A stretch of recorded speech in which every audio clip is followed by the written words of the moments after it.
počet strán, o ktorých nevieme z istotou, či budú alebo nebudú, ľudia, my sa naozaj spoliehame na ľudí, že oni určia, kto bude v parlamente. Z nášho pohľadu, každý, kto sa takúto dôveru ľudí dostane 5% a viac, stojí za to, aby sme, pokiaľ on bude mať záujem, s ním rokovali.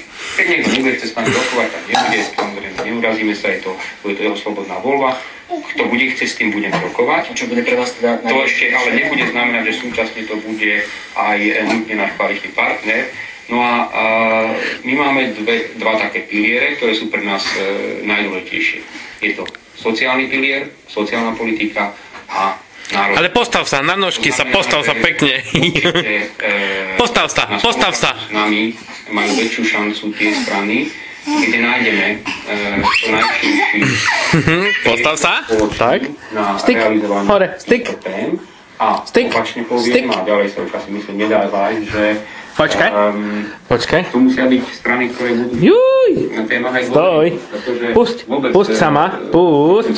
Tak, poď. Joj. Začnú sa tváriť inak ako pred voľbami a budú dokazovať, že neviem, aké sú národné alebo aké sú sociálne. A viete, ak niekto je 8 rokov až radikálna extrémna pravicová strana, tak keď teraz príde s tým, že chce sociálny štát, tak je to naozaj na zváženie, alebo takisto je otázka, či ak sledujeme u niekoho, že no nie, že pomáha brániť